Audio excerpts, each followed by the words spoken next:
Pour la prochaine série de vidéos fouillées sur un sujet qui fâche régulièrement, j'ai l'intention de vous parler des fautes de français, de ce qu'implique cette notion de faute de français, ce qu'elle recouvre, et comme pour l'écriture inclusive, jusqu'où peut-on aller dans la polémique sur le sujet et dans les réponses à la polémique.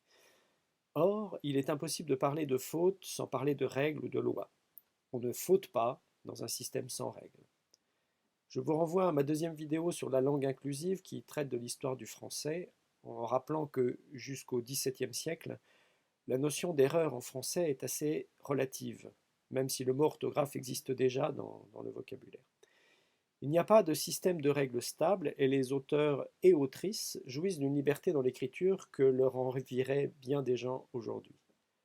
Le travail de correction, s'il y en eut, était effectué par les copistes puis par les imprimeurs après l'apparition de l'imprimerie, c'est-à-dire les personnes chargées de fabriquer des ouvrages, comme les bons éditeurs d'aujourd'hui du reste.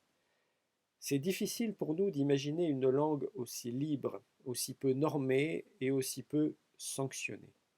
Mais il faut dire aussi qu'à l'époque, très peu de gens savent écrire et que le français n'est pas encore langue administrative officielle du territoire de France.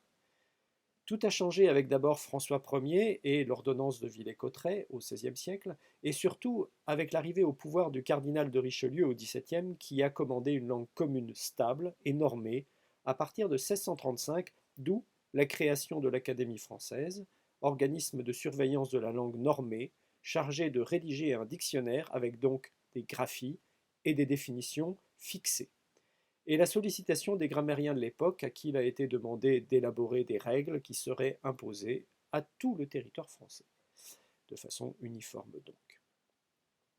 Il fut ainsi établi que chaque mot allait avoir une seule forme et non pas plusieurs selon l'humeur et l'oreille des gens qui savaient écrire. Une seule forme par mot généralisée à toute la langue, c'est ce qu'on appelle l'orthographe, étymologiquement écriture correcte. L'orthographe n'a rien de scientifique, car elle est entièrement artificielle et imposée arbitrairement comme référence absolue par une poignée de locuteurs. Il fut également établi des règles strictes d'emploi de ces mots, bien sûr, leur ordre dans la phrase, donc la syntaxe, et leurs conditions d'utilisation au sens large, toutes les règles qui régissent ces conditions d'utilisation, à savoir une grammaire. Voilà encore des sujets à vous présenter en détail un jour, hein, donc orthographe, histoire de l'orthographe, évolution, perspective. Pareil pour grammaire et syntaxe, la langue est toujours cette source inépuisable de sujets inépuisables. Alors, je ne suis pas là pour discuter de la pertinence de ces règles ou de leur nécessité, hein. Toutes les langues écrites du monde se dotent de ces systèmes de règles dès lors qu'il y a des enjeux politiques derrière, au moins administratifs, territoriaux, religieux ou autres. Je le comprends, je l'accepte sous certaines conditions que vous découvrirez dans les autres vidéos. Retenez seulement que ces règles sont complètement arbitraires à l'origine. Elles reposent sur des choix d'une poignée de personnes, comme je l'ai déjà dit. Cependant, ces règles évoluent dans le temps malgré la norme arbitraire, parce qu'une langue ne cesse jamais d'évoluer et de se modifier contre toute tentative de la figer. L'orthographe du français n'est pas logique ou conforme à l'usage ou à la prononciation. Elle fait perdre du temps dans les apprentissages, car les enfants doivent passer un temps fou dessus au détriment d'autres apprentissages. Est-ce que les locuteurs de langues qui s'écrivent comme elles se prononcent sont moins intelligents que les Français avec leur si belle langue? Bien sûr que non.